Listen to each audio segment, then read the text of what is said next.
Amis du fil et de la mécanique, bonsoir. Alors je lance une petite série de vidéos parce qu'on me l'a beaucoup demandé, notamment sur l'explication un petit peu de l'enfilage et des fonctions des machines à coudre que l'on peut trouver un petit peu partout. Donc ça fait vraiment office de tuto où on pourra découvrir un petit peu certains modèles, qu'est-ce qu'ils peuvent faire, quelles sont les fonctions. Bien sûr, en fonction des modèles, il va y avoir plus ou moins de techniques.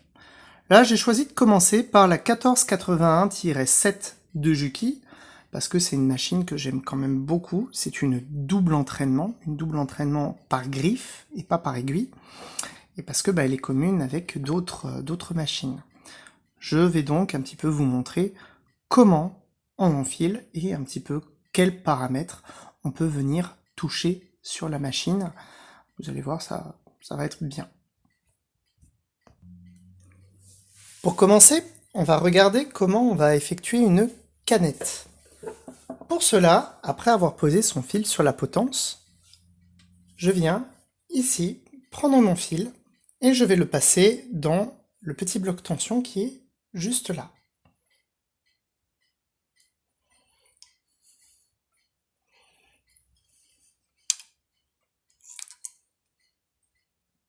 Et je le ressors de l'autre côté.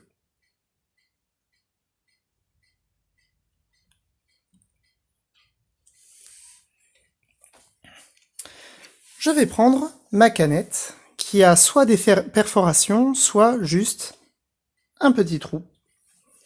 Et d'intérieur en extérieur, je viens passer mon fil dans ce petit trou, dans l'un des deux.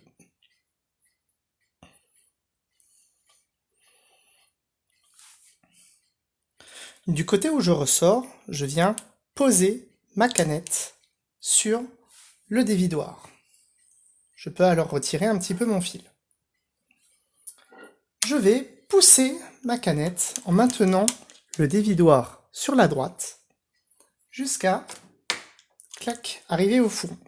Et je vais terminer par l'appuyer afin de mettre en action le mécanisme de stop dévidoir. Avant de commencer à faire une canette, je vais lever mon pied et à l'aide de la manette, je vais maintenir mon pied en position haute. Il ne me reste plus qu'à lancer ma machine et faire attention à l'excédent de fil.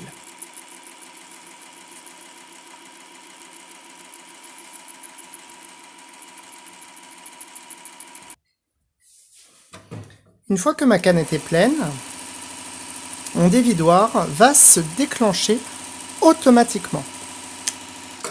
Ma canette alors ne va plus tourner.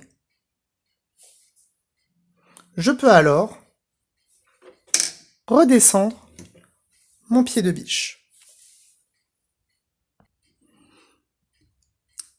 Une fois ma canette effectuée, je dois retirer mon boîtier canette. Afin de ne pas déranger le mécanisme de griffe, je vais venir tout simplement le réduire un petit peu, de façon à ce que mon boîtier canette soit libre de circuler correctement.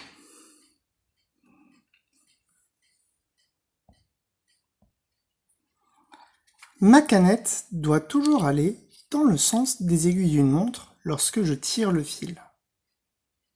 Une fois bien positionnée, je vais venir la faire passer dans la fente et enclencher le fil dans le mécanisme de tension.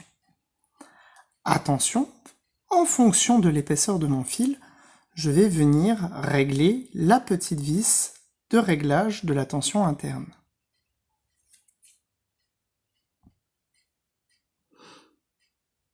Une fois ma canette placée dans mon boîtier canette, je vais venir insérer ce dernier dans le crochet en faisant correctement attention de respecter le sens de ce dernier.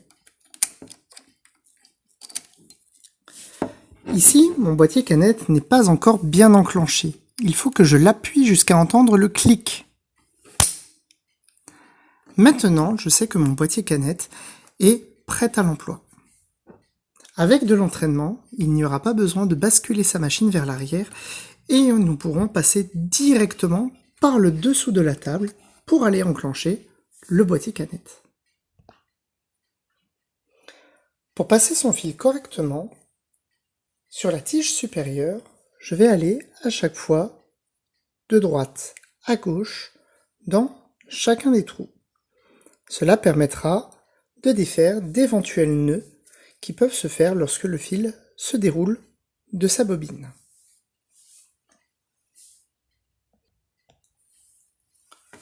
Je vais ensuite passer dans les deux trous ici, pareil, de droite à gauche. Je vais passer dans le prétenseur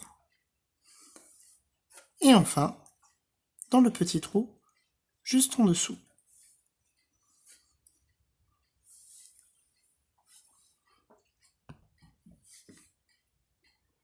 Afin de s'assurer que le fil passe dans les blocs tension, je vais soulever mon pied afin d'écarter ces derniers.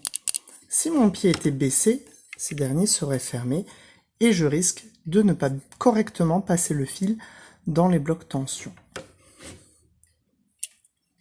Je vais ensuite passer au-dessus du ressort. Je peux alors baisser mon pied. Je vais passer en dessous de cette pièce et je vais terminer ce petit chemin en passant mon fil dans le guide, juste ici.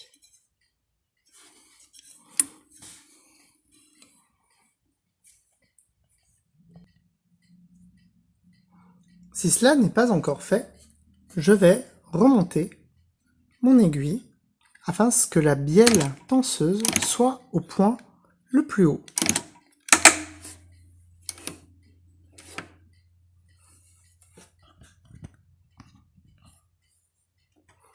Je vais alors passer mon fil de droite à gauche dans la bielle ainsi que dans le guide ici. Il est temps de vous parler un petit peu de l'aiguille. L'aiguille sur les machines industrielles ont un sens. Ce sens peut être différent pour chaque machine. Il va falloir repérer sur votre aiguille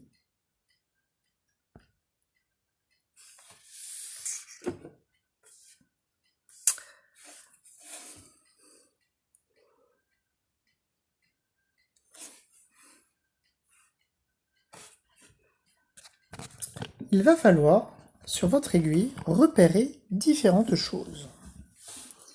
Il va y avoir au dos de votre aiguille un accroc, un petit trou, une petite encoche, juste au-dessus du chat.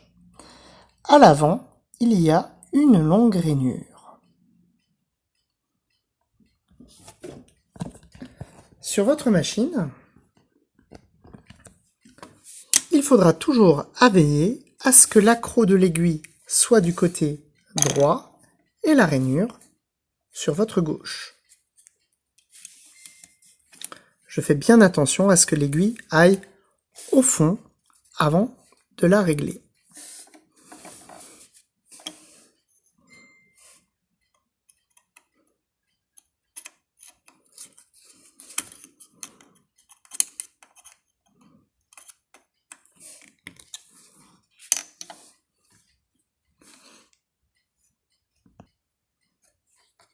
Je vais ensuite passer mon fil dans les derniers guides, ici, ainsi que juste au-dessus de l'aiguille.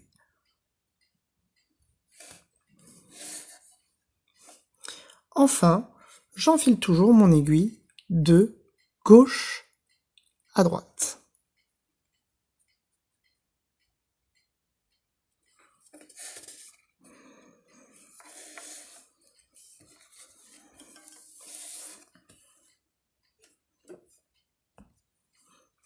Avant de coudre, je vais faire un tour de volant à la main afin de récupérer mon fil de canette. Je vais alors pouvoir glisser les deux dans la fente de mon pied et pouvoir insérer ma matière pour faire mes tests couture. Je suis prêt à coudre.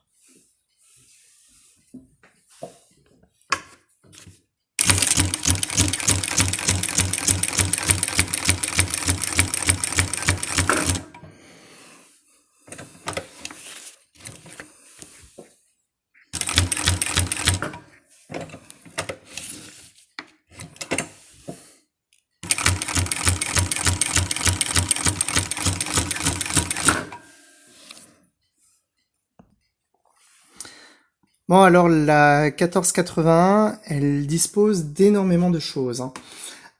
Notamment, déjà, il va y avoir les points d'arrêt automatiques. Ce sont en fait les deux boutons qui sont ici. Soit je peux activer des points d'arrêt de début ou les désactiver, soit les points d'arrêt de fin. Là, je les désactive. Je peux aussi les doubler, hein, ces points d'arrêt, ici et là. Et donc là, après, chaque numéro, en fait, ça va correspondre au nombre de points que je souhaite faire. Par exemple, si je veux faire, 8 points d'arrêt au démarrage, que ce soit en avant et retour, je vais mettre 8 et 8. Alors le A, c'est les points qui vont se faire en début, et le B, c'est l'arrière. Et ensuite, on part en couture. À quoi ça ressemble, du coup? Hop. Donc là, j'ai mis 8, et bien sûr, j'ai oublié, je l'active.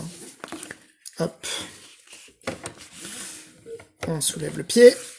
Tac, tac. Là, ici, juste avec le premier coup de pédale, sans rien faire d'autre, elle va me faire 8 points avant et 8 points arrière. Elle me fait mon point d'arrêt. Si je voulais moins, tac, donc je pense bien à chaque fois à remettre mon fil vers l'arrière pour qu'il soit tenu, sinon il risque de sortir de l'aiguille, hein.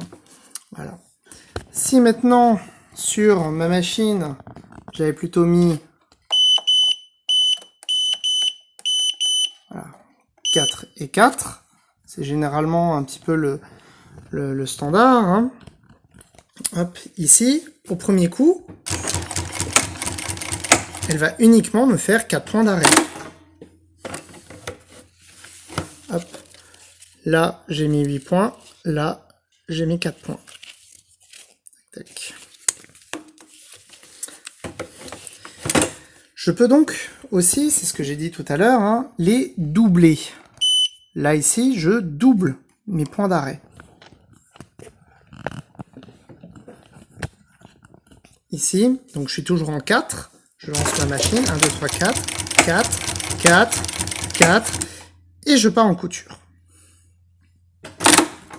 Ça permet de faire certains renforts. C'est assez rare d'utiliser, hein, les points de renfort. Tac. Bien derrière, on a dit.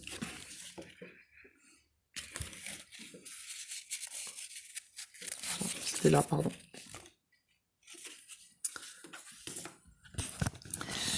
Cette machine aussi, on peut un petit peu l'upgrader. D'abord, on va parler, hein, de ce qu'il n'y a pas en upgrade. Donc, il y a les points d'arrêt et il y a la fonction coupe-fil qui est là, qui est symbolisée par le ciseau que je peux activer ou non. Là, pour la cliente, je l'ai un petit peu bridée parce que elle va avoir un travail qui ne nécessite pas d'aller à des vitesses folles, mais je peux augmenter la vitesse ici. Du 1300, voire plus, hein, elle peut aller très vite. Après, est-ce que ça a un intérêt? Je suis pas sûr, vraiment, hein, je suis vraiment pas sûr, hein. Hop, tac. Là, ici, non, je vais aller relativement vite.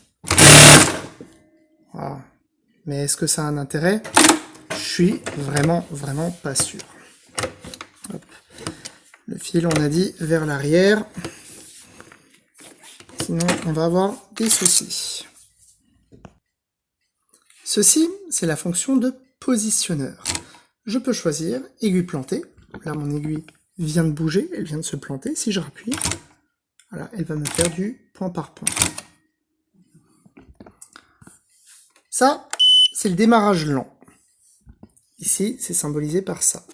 Dans la machine, je peux choisir par exemple 15 points et la machine va les faire au minimum de sa vitesse. Ça, c'est couture libre. Ça, c'est couture libre. Ça, c'est couture avec des patterns. Ça me permet de programmer sur ma machine un certain nombre de points qu'elle va effectuer d'une certaine façon. Là, vous voyez, par exemple, ce bouton, il y a marqué A, B, C, D, C, etc. Ça me permet justement de venir rentrer des patterns bien spécifiques et ma machine va suivre ces patterns. Sinon, je reste en couture libre. Je peux bien sûr un petit peu modifier plus les patterns en appuyant sur ce bouton et définir E et F. Cette machine peut aussi donc être upgradée, c'est-à-dire que je peux adapter une relevée de pied automatique.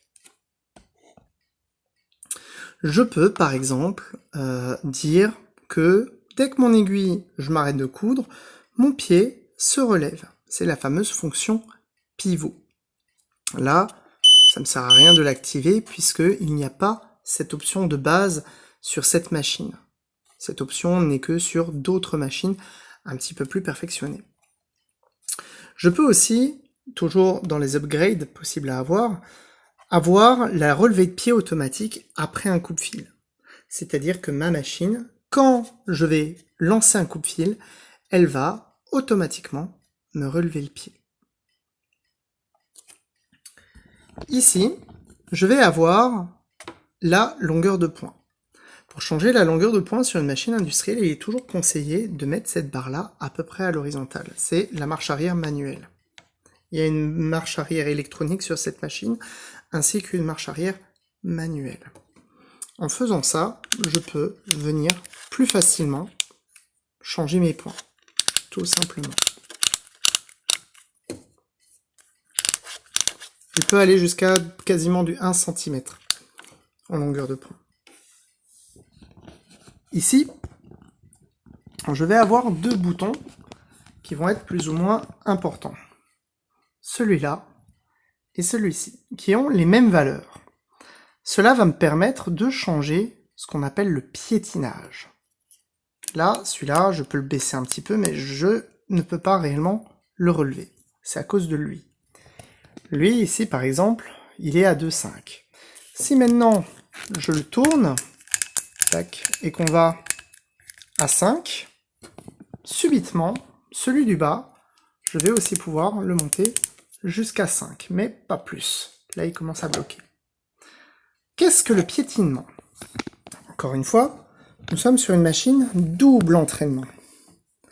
Je peux donc choisir de combien je dois relever mon contre-pied. Nous avons le pied et le contre-pied, ou la contre-griffe si vous préférez. Si maintenant je me mets à 2,5, mon pied se lèvera à chaque fois de 2,5 mm. Si je me mets à 5, à chaque fois il se relèvera de 5 mm. Cette machine peut avoir un piétinement pouvant aller jusqu'à 5 mm 5, ce qui est déjà pas mal. Enfin, il y a les actions dites de base, c'est-à-dire la tension. Je peux aussi faire du point par point pour avoir plus de précision. Et je peux avoir la marche arrière électronique. Voilà ce que c'est du coup l'enfilage et les techniques de base d'utilisation de la DU 1480-7. Notez qu'à chaque fois qu'il y a un -7 sur une machine, ça veut dire que c'est une machine qui a le coupe-fil. J'espère que cette vidéo n'a pas été trop longue, ça change un petit peu de la mécanique. Je vais pas l'ouvrir, celle-là, clairement elle est neuve. Je vais pas vous montrer de gros trucs dessus. Du coup, je voulais vraiment plus axer cette vidéo en tant que didacticiel. En espérant que ça vous a plu, je vous dis à très bientôt. Ciao!